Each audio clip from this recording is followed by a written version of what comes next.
I was a park ranger in a fire tower with weird rules. When I first landed the job, it felt like a stroke of fortune. As someone who cherished solitude, loved immersing in books, and relished time alone, the position seemed tailor-made for me. The advertisement for a park ranger tasked with manning a fire tower caught my eye immediately. So much so, I was thrilled to escape the nightly grind at Walmart, a job brimming with tales worthy of their own storytelling session. Eagerly, I applied and was overjoyed to receive the offer. The job required a week of preliminary training, which, albeit tediously filled with reading material, was crucial to ensure my certification in CPR and to acquaint me with the role's responsibilities. After an exhaustive rundown of the duties, I trailed behind the seasoned ranger in my car, heading towards the tower. Upon arrival in broad daylight, the tower struck an imposing figure against the sky, its lofty presence supported by sturdy metal pylons. Climbing the metal stairs, which showed signs of wear with rust creeping along the edges, my excitement gave way to trepidation. Despite not suffering from severe vertigo, heights were not my preference. I'd much rather keep my feet firmly on the ground. However, reaching the top and stepping onto the deck that encircled the tower helped steady my nerves. Inside the tower, the room unfolded like a compact apartment complete with amenities, a small refrigerator, a sink, counters, cupboards, and a quaint table. Dominating the center was another table, this one boasting a fixed map, vital for surveillance. The panoramic view from the windows was nothing short of spectacular. Offering a 360-degree vista, it provided an unobstructed survey of the sprawling state park, a paradise for any photographer with its endless peaks and valleys. The other ranger outlined my duties: 24-hour shifts, with mandatory hourly checks at night and bi-hourly during the day to monitor for any signs of fire or disturbance. Equipped with a radio for immediate reporting and a telephone for emergency contacts, including the fire department, my role was clear. The prospect of being paid to capture stunning photographs and immerse myself in books was incredibly appealing. However, the ranger emphasized the importance of thoroughly reading the rulebook as my first task. He queried if I had any questions. He stressed that under no circumstances was I to leave the tower until my relief arrived. Descending the narrow staircase to fetch my belongings from my car, I watched as the ranger hesitated by his truck, seemingly on the verge of offering additional advice. Instead, he closed the door, wished me luck, and drove off. Transporting my supplies took 3 laborious trips. At home, hauling groceries inside was a breeze, but here, each step felt fraught with peril. On one of my final ascents, I nearly lost my balance and almost tumbled over the railing, a stark reminder of the tower's late. Brushing off the near mishap, I trudged back down for the remaining items. My essentials, books, phone chargers, my camera, made up the subsequent journeys. Once all was safely stowed at the top, I slumped into the chair on the brink of succumbing to exhaustion when a burst of static from the radio snapped me to attention. "Hello?" I called out, only to be met with silence. Assuming this was the ranger's cryptic reminder to conduct my first official check, I noted with a start that nearly an hour had elapsed since his departure. I surveyed the expansive forest landscape for any sign of smoke, thankfully finding none. Satisfied with my initial round, I celebrated the small victory with a bottle of water and began organizing the groceries. The provisions were basic. Nearly a full shelf of baked beans was less than thrilling, but sufficient for several shifts. I placed the bread on the counter and stowed the cold cuts in the fridge, planning to diversify my meal options on my next shopping trip. After tidying up, it was time for another check. The sun was beginning its descent, creating the perfect backdrop for photography. I eagerly captured some stunning images, already excited about uploading them to my computer once home. While scanning the room, my gaze settled on the manual I had neglected to read. Reluctantly, I carried it to the chair, anticipating a quick dive into sleep. However, as I flipped it open, a piece of notebook paper slipped out. Curious, I picked it up and read the words scribbled on it: "The real rules." It listed bizarre instructions: never leave the fire tower until relieved, turn off all lights between 2 and 3 a.m., ignore any radio transmissions or calls during those hours, and do not open the door if someone knocks. It even warned against looking at any glowing objects floating towards the tower, instead advising to cover one's eyes and count to 50. Additionally, if animals surrounded the tower, I was to fire a flare gun twice and lock myself in the bathroom. Staring at the note, I wondered if this was a prank aimed at the new guy. The idea of a hazing ritual at 2 in the morning was not appealing. I tucked the note back into the book and skimmed through the rest of the manual, which was filled with mundane standard regulations. For my next check, I opted to use binoculars, which paid off when I spotted a bear. Despite snapping some pictures, the quality was subpar due to insufficient zoom. Clearly a bear, but blurry. I resolved to invest in a better camera with my first paycheck. After all, what was the point of having such a spectacular view if I couldn't capture it properly? After the sun had set, twilight cast the sky in a brilliant orange hue, and I seized the opportunity to take more pictures and perform my routine scan. Just as I was about to head back inside, a thin wisp of smoke caught my eye in the distance. I grabbed my binoculars for a closer look, but the dense trees obstructed my view. Determined, I used my compass to determine the general direction of the smoke, then hastily reached for the radio to contact the on-duty ranger. I reported the sighting of what I suspected to be a fire, providing the direction and estimated distance. The ranger acknowledged my report and promised to investigate. I remained fixed to my binoculars, hoping to see the smoke dissipate, but each minute stretched into an eternity as the smoke stubbornly continued to rise. After an agonizing 30 minutes, the ranger's voice finally crackled through the radio. "Hey, rookie," the ranger called out, his tone casual. "Did you find it? Did you put it out? I still see smoke." I hastily responded, my words tumbling out. "Did I tell you the wrong place?" His reply came reassuringly. "Whoa there. Everything's fine. It was just a campfire."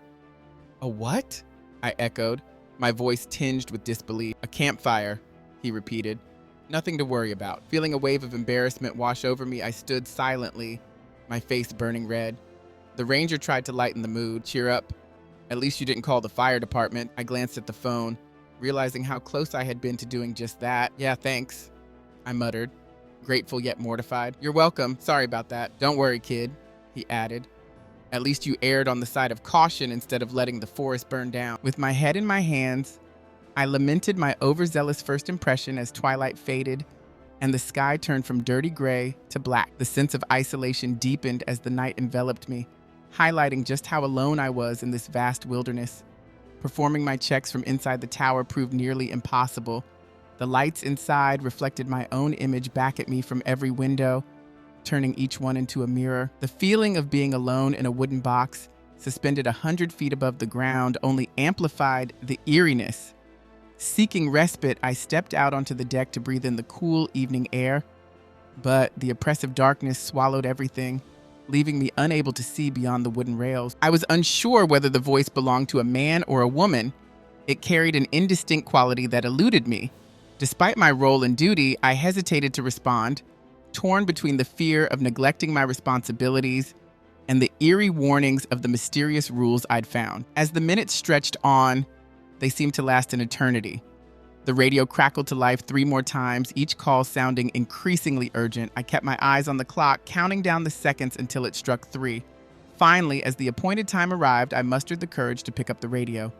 "Whoever is calling for help, please state your position so I can relay assistance to you," I announced. A reply came quickly. "Who is this?" "This is a park ranger manning a fire tower," I responded. The caller sounded puzzled. "Well, park ranger, I've been on this channel all night and yours is the first voice I've heard." Confused, I countered, "That's not possible. I had several calls for help over the last hour." The voice questioned further. "Are you sure?" "Absolutely," I asserted. "I wrote down the time of each call, then why didn't you answer them until now?" I hesitated, searching for an explanation that wouldn't reveal the bizarre rules. "Ranger?" the voice prodded. I replied hesitantly, "Extenuating circumstances."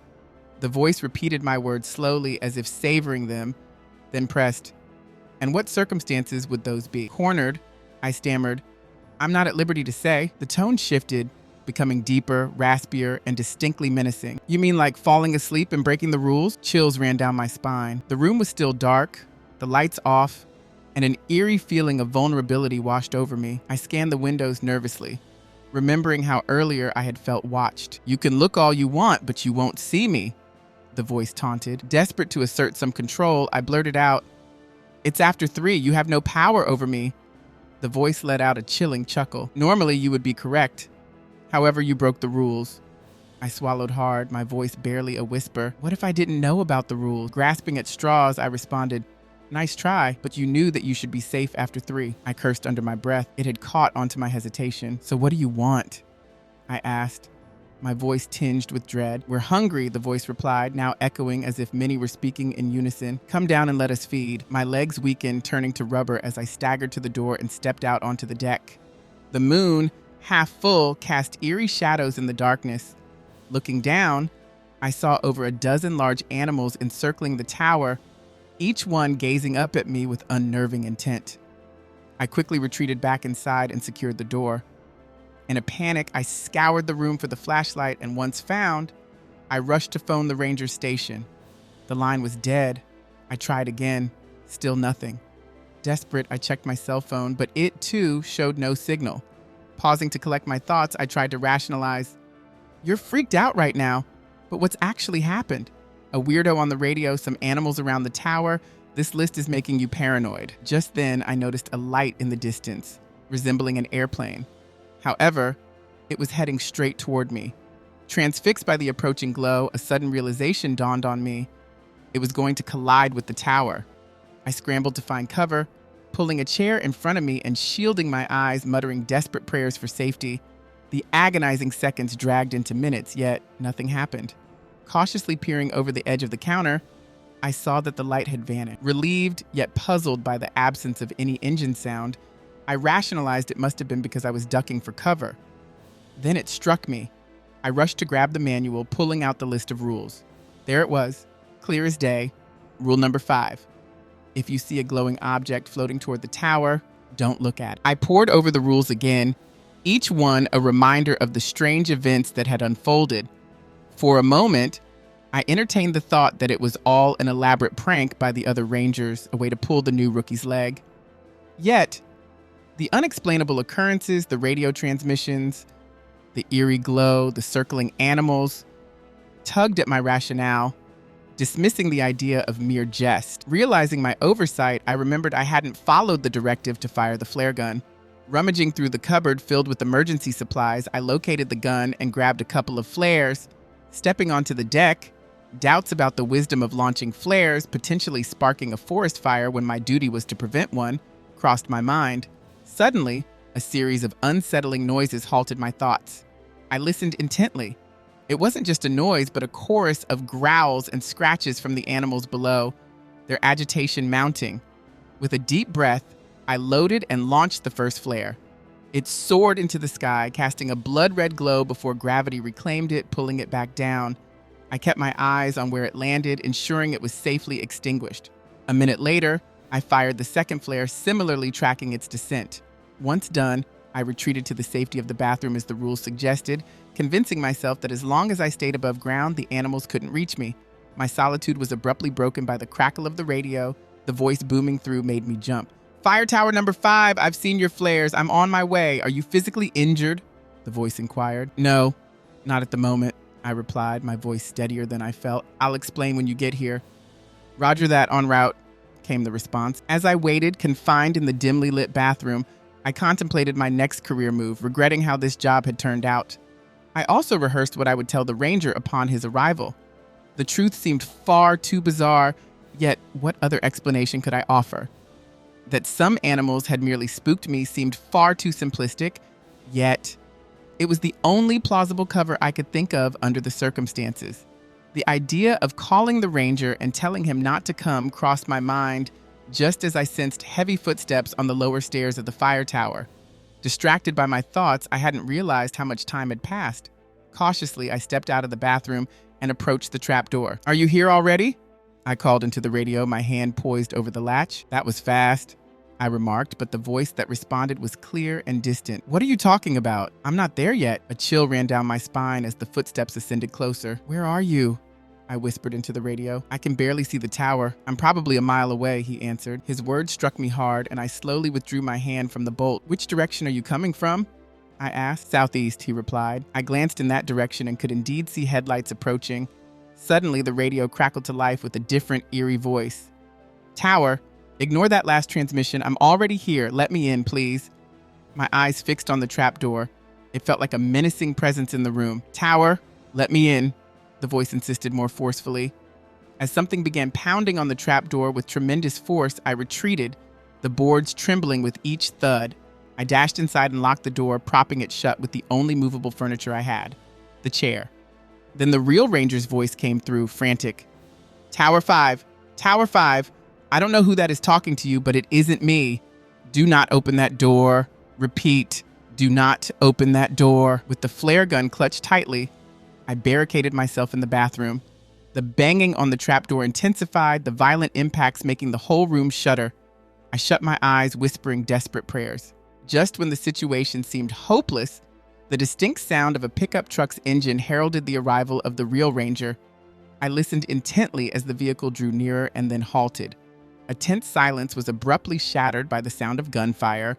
Repeated shots rang out in rapid succession, paused, then continued again. The pounding on the trapdoor had abruptly ceased as soon as the truck pulled up. The coast is clear, Ranger. You can open the door now, a voice cheerfully announced over the radio. A smile crept onto my face as I reached for the knob, eager to greet my savior. But just as my hand touched the knob, a weak transmission crackled through. Don't. Not me, it rasped. A heartbeat later, a horrifying scream pierced the night. The screams were gut-wrenching, filled with terrible suffering emanating from somewhere below me. Overwhelmed, I dropped to the floor, curling into a ball as the relentless screams continued. I shut my eyes tightly, trying desperately not to envision the ranger, or whoever it was, being mercilessly torn apart by some unseen horror. Gradually, the screams diminished, fading in volume and intensity as though moving further away. Rocking back and forth, I hugged my knees until the exhaustion and stress mercifully lulled me into unconsciousness. When I awoke, unfamiliar voices were calling my name. Blinking open my eyes, I found myself surrounded by people clad in blue uniforms. Panic surged through me, and I scrambled backwards until I was pressed against a wall. Calm down, one of them gently urged. Feeling cornered like a threatened animal, I was poised to fight my way out if needed. Are you injured? One asked, his voice calm. My mind raced to piece together the events. Glancing out the window, I saw it was morning. The sun shone brightly and the sky was streaked with blue clouds. Memories of the previous night flooded back in a terrifying rush. Surveying the room, which appeared disturbingly normal, I reassured the EMT, I'm not injured. Then a ranger stepped forward, his expression serious. Can you tell us what happened here? He inquired. My gaze flicked to the manual with its list of ominous rules. For a moment, I contemplated directing him to it, but instead I simply replied, No. Can I go home now? I asked, eager to escape the nightmare. The ranger's frustrated glare was palpable. He wanted answers, and I was giving him none. Is he all right to drive? He questioned the EMT, who, after a quick check of my vital signs, blood pressure, lung function, heart rate, concluded, Physically, he's fine. The ranger exhaled deeply, his frustration evident. Go ahead, the ranger said with a resigned tone. But I want to talk to you tomorrow. I nodded in acknowledgement, gathered my belongings, and cautiously approached the door. Pausing at the sight of the trapdoor, which had been brutally hacked open with an axe, I took a moment to steel myself. Taking tentative steps, I mused about the irony of surviving a harrowing night only to potentially fall down several flights of stairs. As I descended, clutching the railing with white-knuckled hands, I noticed activity at the base of the tower. Several people were methodically collecting shell casings with gloved hands, placing them into plastic bags. Here and there, I spotted patches of blood, but there were no bodies, neither human nor animal. A trail of blood led off into the woods, vanishing amongst the trees. Standing on the bottom step, I hesitated, unsure if I was truly free to leave. After a moment's contemplation, I took the step and bolted for my car. The engine roared to life, and I sped away, eager to put as much distance as possible between myself and the tower. As I reached the gravel road leading out, a deer stepped into my path. I slammed on the brakes, stopping just inches from the animal. The deer stood motionless, its gaze fixed on me. Upon closer inspection, I noticed blood on its nose and mouth. My heart raced as I saw a fragment of a ranger's patch impaled on one of its antlers. Our eyes locked in a silent standoff before I threw the car into reverse and then drive, maneuvering around the deer and speeding home without regard for speed limits. Upon reaching home, I immediately called my boss and resigned. Then, I began packing and started my search for a new job, preferably something in the city. Perhaps a quiet warehouse guard position would suit me, provided, of course, there were no strange sets of rules attached. If there were, I decided, I'd walk out without a second thought.